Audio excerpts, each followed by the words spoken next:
Ah, c'est bon? Quoi? Non? Bah, déjà bonjour. Bonjour à toutes et à tous. Voilà. Après, je sais pas, Julien, qu'est-ce que... Il y en a un qui me file un coup de main pour les chaises.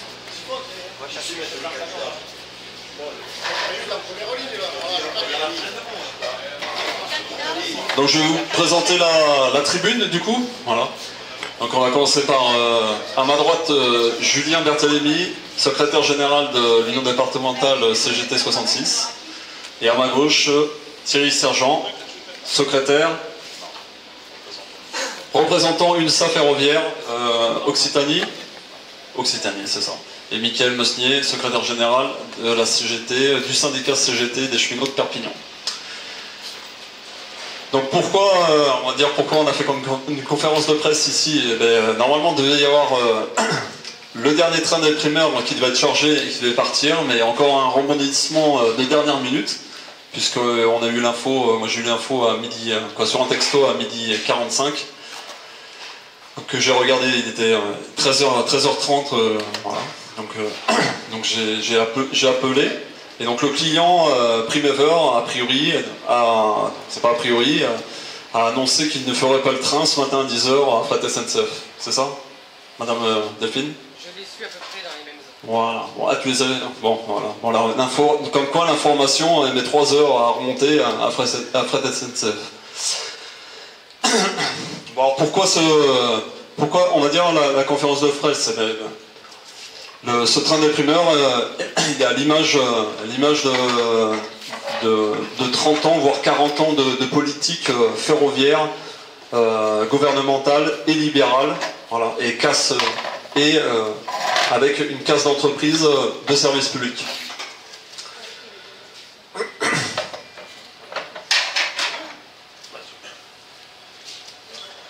Donc, vous avez aussi la présence des 4 candidats du nouveau Front populaire, voilà. Des 4 circonscriptions des Pyrénées-Orientales. Donc je pense qu'il y aura des cheminots qui auront des questions à vous poser.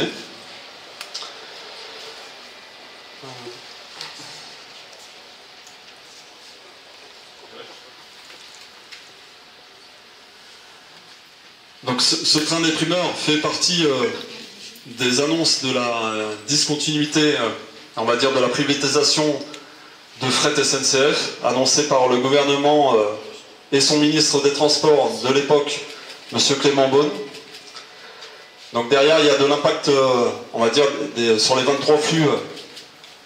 Rien que sur le département, ça correspond à 12 flux et une centaine d'emplois qui sont menacés. Donc la CGT se bat pour arrêter ce plan de discontinuité et la mise en place d'un moratoire.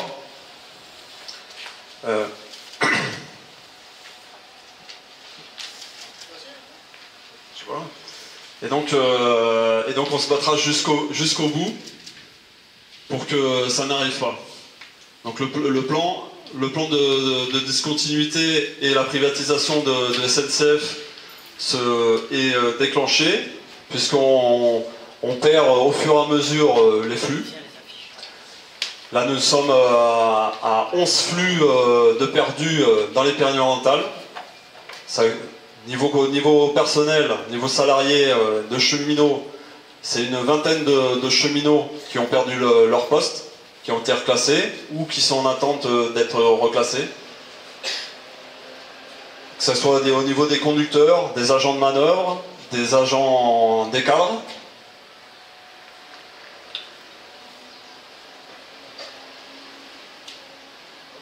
Après, merci. Après, je sais pas, on fait une question-réponse. Journaliste. Oui, puisque c'est à propos des élections législatives, puisqu'on parle, on l'espère, de futurs députés.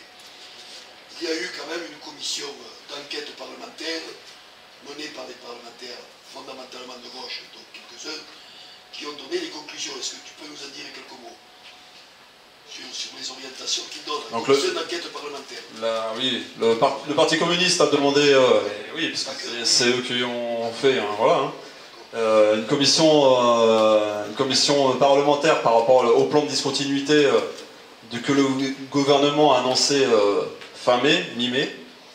Et derrière les conclusions, c'est la mise en place d'un moratoire, donc l'arrêt de la discontinuité de la privatisation de Fret SNCF.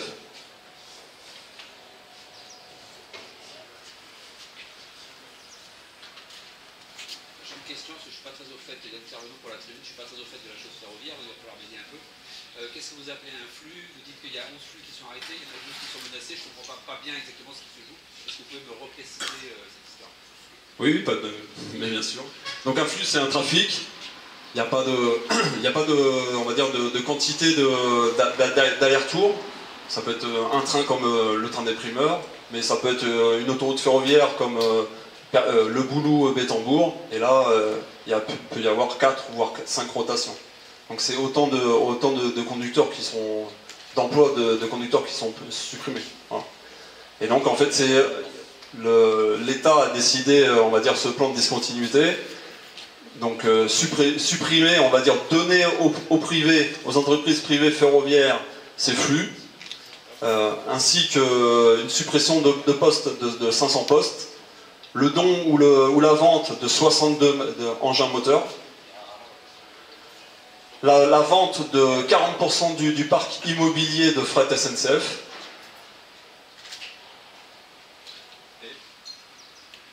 et en fait ces 23 flux représente le chiffre d'affaires de 30% de Fret SNCF. Nationalement. Tout ça, c'est des chiffres nationaux. Donc il y a eu un CSE avant-hier, ils ont annoncé quand même une suppression là de 73 postes de cadres. Donc il n'y a pas que les exécutants, on tape maintenant, puisque Fret SNCF est passé de 16 000 à 5 000 emplois en 20 ans. Et derrière, là, c'est en question d'emploi au statut. Dans la région, c'est quoi l'impact ici sur le terrain? L'impact sur les 23 flux, sur la suppression des 23 flux, c'est 100% 97% de la charge de travail de 100 cheminots et cheminotes.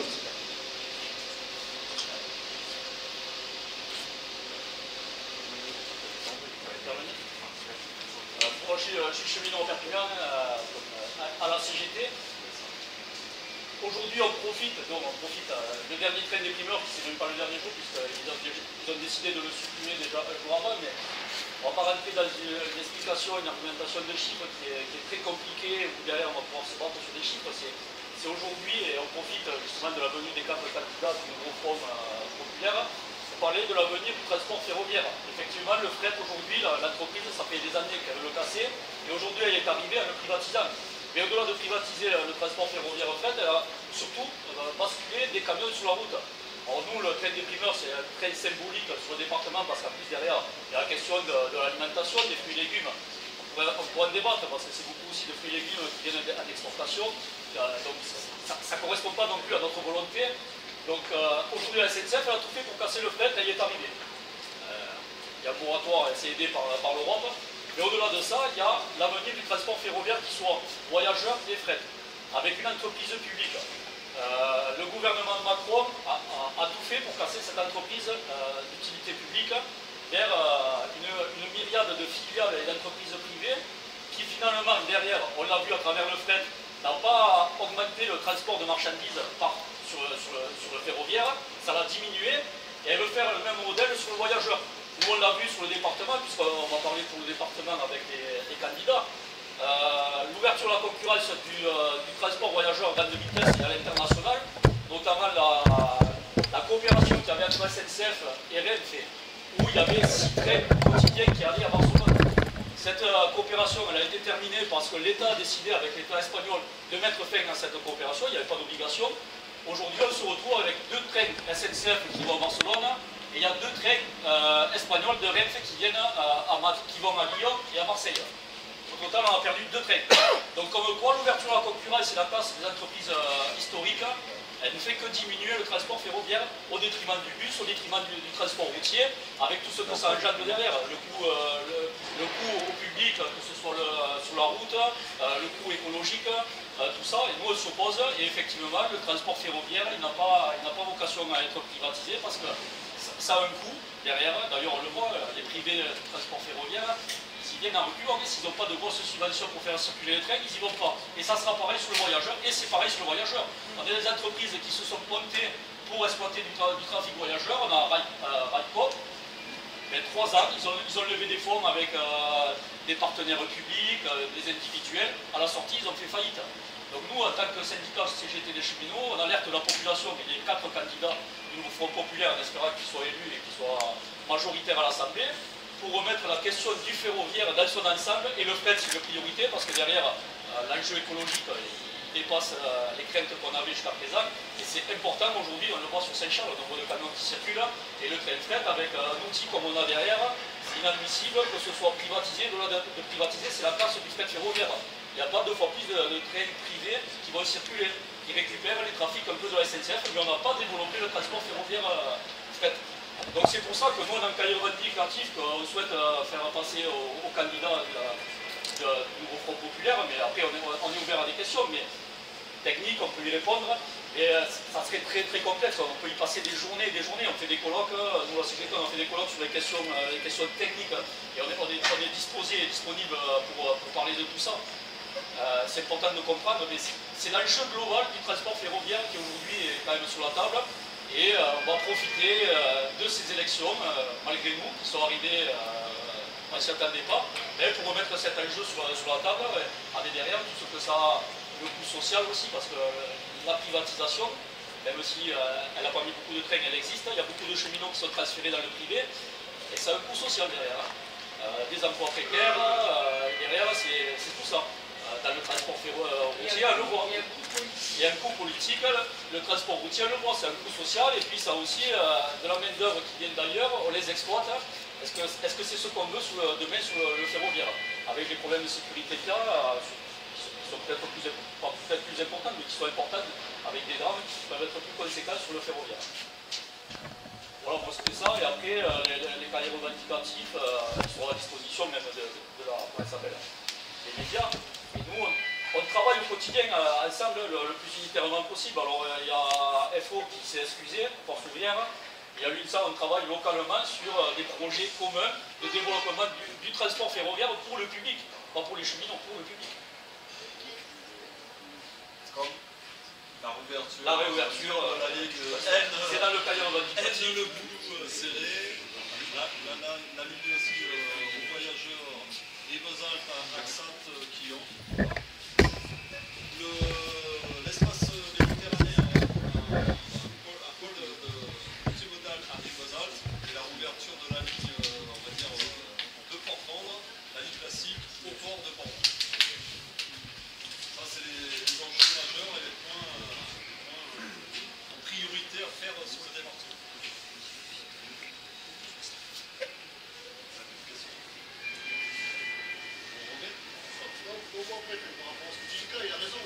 Micro. Merci. Julien, donc, certes, je suis secrétaire général de la CGT des Pyrénées-Orientales, mais je suis aussi cheminot sur le train jaune. Donc la question, ouais, je la connais un petit peu, et on voit quand même, depuis plus de 30 ans, les gouvernements qui se succèdent, qui attaquent notre système ferroviaire et qui vont vers la privatisation, ouverture à la concurrence et privatisation, que ce soit le voyageur et surtout le fret ferroviaire. Moi, je veux faire la similitude historique parce que il y a 80 ans, il y a eu le Front populaire, mais il y avait aussi différentes entreprises privées, et en 1937, on a nationalisé des entreprises privées. Il y avait 5 grandes entreprises privées, et le Front populaire a nationalisé les entreprises privées. Alors c'est pas que le Front populaire, mais c'est surtout par la lutte des cheminots, hein. Mais il faut rappeler quand même qu'il y a une similitude aujourd'hui entre ce qui s'est passé il y a près de 80 ans avec ce Front populaire et aujourd'hui, la situation historique à laquelle on vit et les besoins aujourd'hui, parce qu'on est dans une situation, disons-le, catastrophique. Voilà. Il y a eu le comptage il n'y a pas si longtemps que ça du nombre de poids lourds qui passaient sur l'autoroute, près de 16 000.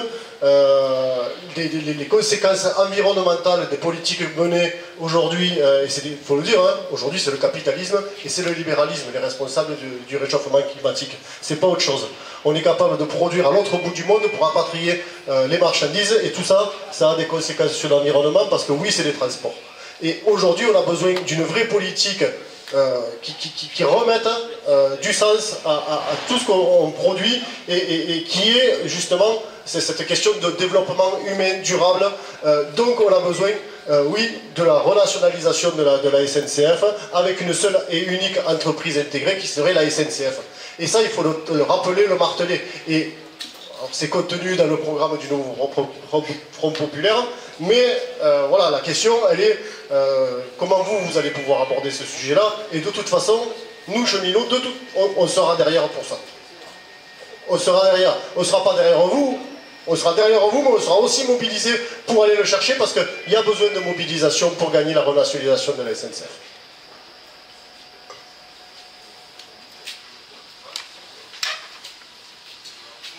Bon, juste quelques mots, je passerai la parole après aux autres candidats. Bon, moi, ma conviction, c'est que de toute façon, il faut effectivement que le transport ferroviaire reste dans le giron d'un service public.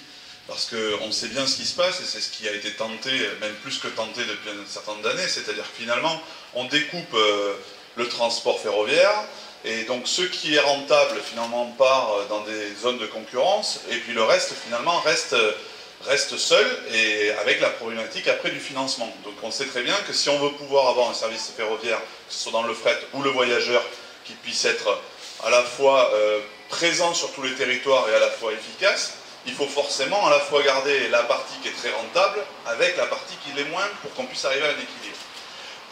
Pour le fret, alors moi pour la circonscription 4, évidemment, quand on a un bateau qui arrive à Port-Vendre, qui représente à peu près 400 camions qui partent de Port-Vendre, ça paraît évident qu'il faut trouver des solutions pour finir le bout de ligne qui manque, pour faire en sorte que ces 400 camions ne soient pas sur la route, mais que finalement tous les containers, toutes les denrées ou les fruits, légumes qui arrivent par bateau, montent dans le train, pour faire en sorte tout simplement déjà d'enlever 400 camions qui partent de Port-Vendre chaque fois qu'il y a un bateau qui arrive. Et ensuite, sur les lignes voyageurs, bien évidemment, vous pourrez compter sur nous pour faire en sorte qu'au niveau de l'État, au niveau de la SNCF, on trouve des financements pour faire en sorte de réouvrir effectivement les lignes voyageurs. Parce que les lignes voyageurs dont vous parliez tout à l'heure, elles sont essentielles aussi si on veut pouvoir mettre en place du transport collectif efficace, et du transport collectif qui ne pollue pas et qui permettent véritablement de diminuer le nombre de voitures sur la route. Et les cadencements, le nombre de cadencements, forcément, ça sera aussi une lutte de faire en sorte de donner le plus de moyens possible pour que les cadencements soient les plus nombreux possibles, ce qui permet derrière de pouvoir absorber un maximum de voyageurs. Voilà.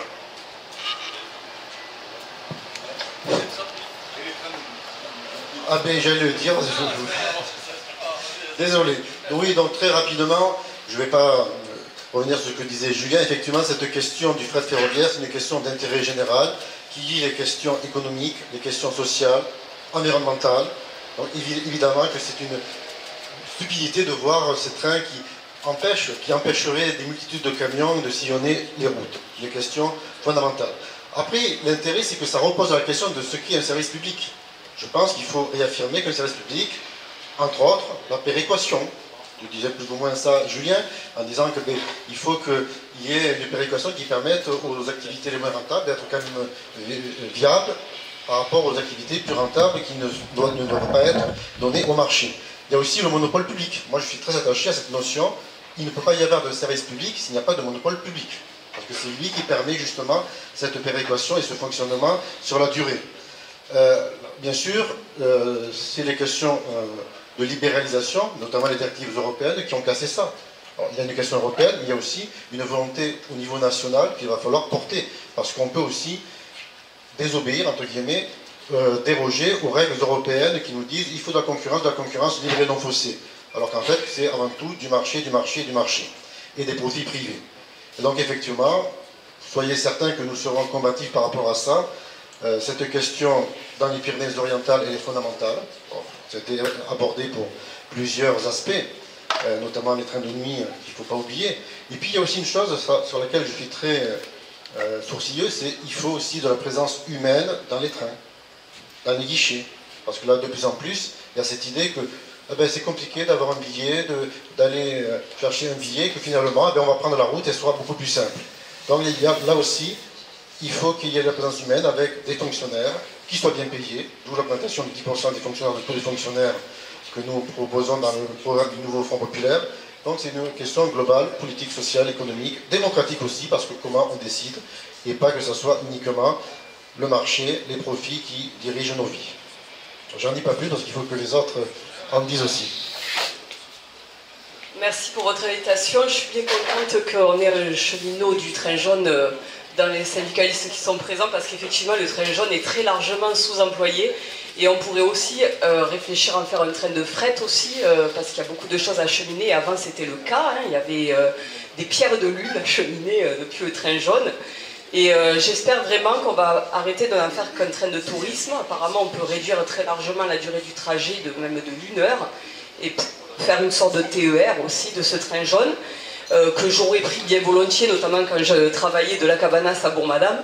Voilà, donc on voit en fait à travers nos échanges la nécessité vitale qu'il y a à intégrer bien sûr les syndicats, les collectifs, les associations à ce travail politique que nous comptons mener si nous sommes députés, parce que c'est vous encore qui parlez le mieux de votre secteur. Et évidemment ça inclut un changement radical de vision sociale et passer de la rentabilité au service, passer d'une politique de l'offre à une politique de la demande et des besoins, gouverner par les besoins, c'est vraiment ça qui est au cœur du programme. Et on touche du doigt là les limites de la marchandisation de tout et du clientélisme généralisé dont nous on veut rendre service aux usagers. Nous sommes des usagers du service public et chaque citoyen de ce territoire a le droit à des services publics de qualité et de proximité. Merci. Ce qui fait la richesse d'un pays riche, c'est pas son nombre de milliardaires, c'est la solidité et la force de ses services publics. Services publics, transport de voyageurs, transport de marchandises. Alors, on nous dit que ces wagons vénérables ne sont pas rentables, ne sont pas concurrentiels par rapport au transport de marchandises par les camions. Il faudrait voir ce qu'on appelle par rentabilité dans ce cas-là. Parce que si aujourd'hui le transport par les camions il a un avantage concurrentiel, c'est parce qu'on ne lui facture pas tout ce qu'il coûte à la collectivité. On ne facture pas à la collectivité ce que ça coûte des infrastructures autoroutières partout dans la France en termes de grignotage des terres cultivables, en termes de recul de la biodiversité partout où on fait une nouvelle autoroute, une nouvelle rocade. On ne facture pas au transport par camion ce que ça coûte à la. Et c'est pour ça aujourd'hui que le transport par camion, il est concurrentiel, s'il faut rester dans une logique de pure finance, par rapport à ce train des primeurs notamment. Alors, en ce moment, ça ne vous a pas échappé, il y a certaines idées venues du passé qui sont en passe de revenir sur le devant de la scène et de faire l'actualité. Ça, le fret par marchandise, ça fait partie de notre histoire et c'est un témoignage de notre histoire qui doit avoir un avenir. Merci.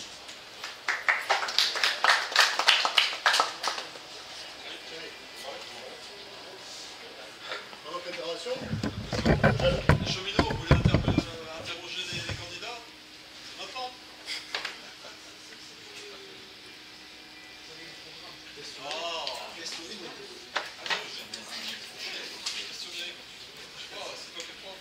Bonjour à toutes et tous, donc moi c'est Iseri, je suis syndicaliste au syndicat Synthé Solidarité Ouvrière et on est venu aujourd'hui pour vous apporter notre solidarité et notre soutien.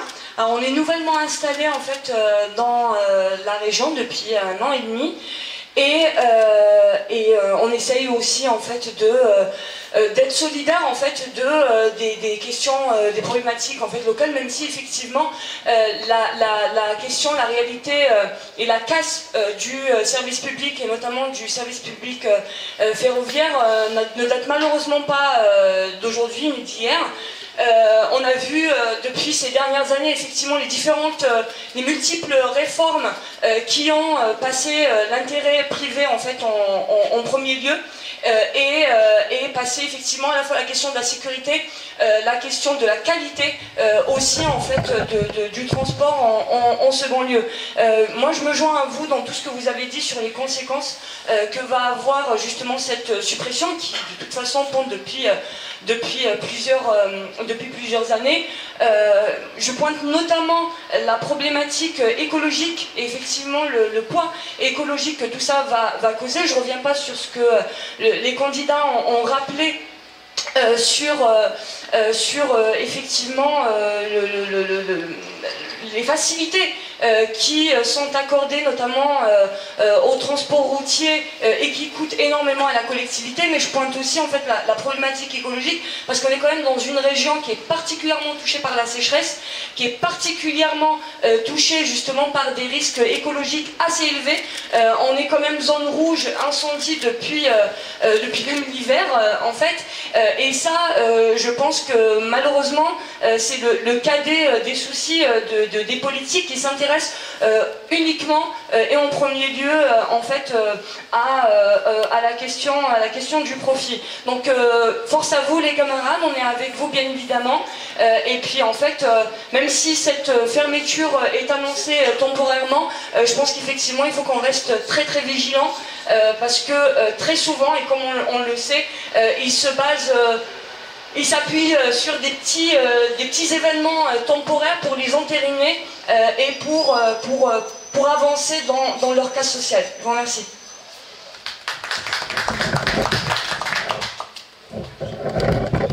Oui, pour rappel, toutes ces pertes de trafic viennent du démembrement de l'entreprise publique SNCF.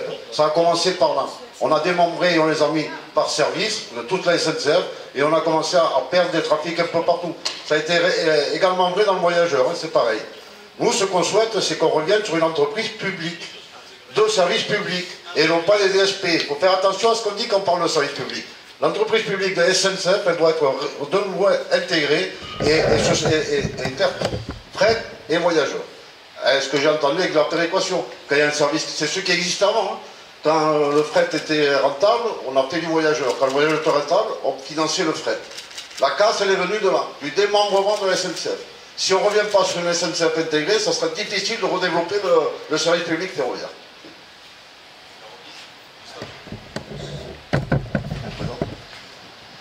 Juste un petit mot pour revenir un petit peu sur le train des primeurs, parce que ça date pas d'aujourd'hui. La plupart des cheminots ici, on a connu 4 trains des primeurs jours dans les années 2000, et au fur et à mesure, du fait de la libéralisation, l'ouverture à la concurrence, ça a réduit jusqu'à ce qu'il n'en reste plus qu'un. Politiquement, on s'est retrouvé dans la situation il y a 4 ans où le train avait stoppé.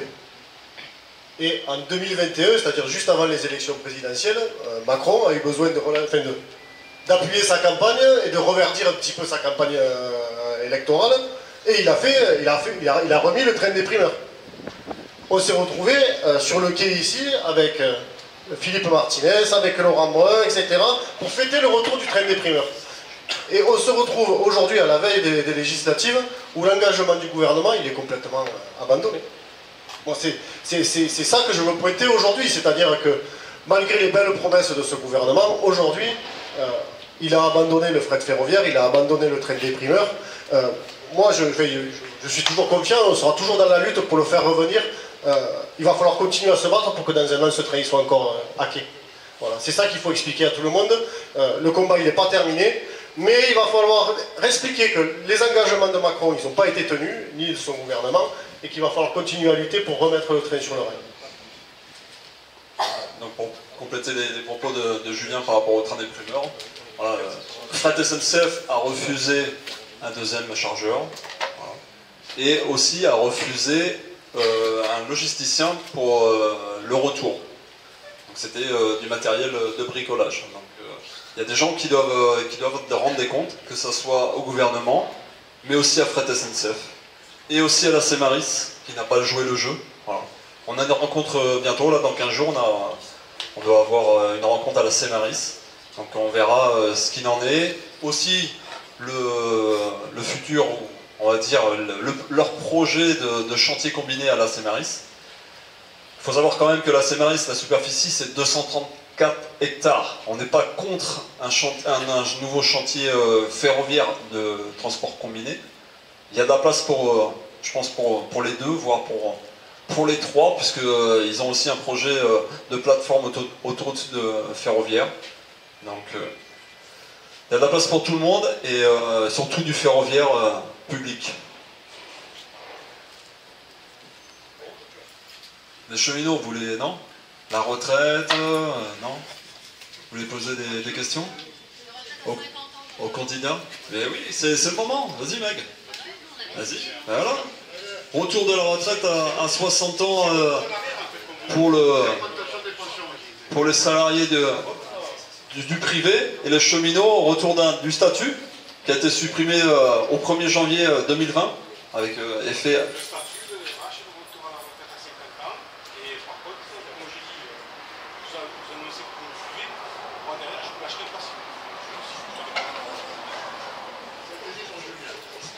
Ah, c'est bien, mais c'est bien que les cheminots ils remettent le couvert.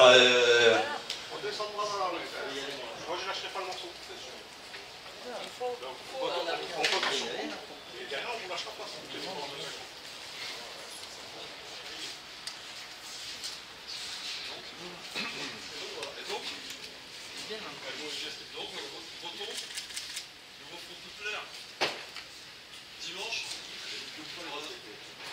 en espérant que vous soyez élus au premier tour. Moi j'ai dit, les 4 candidats, les 4 circonscriptions, vous êtes capable de les avoir, j'espère. Là, s'il y en a un au premier tour, c'est bien. Et les 4, oui. Il y a la place.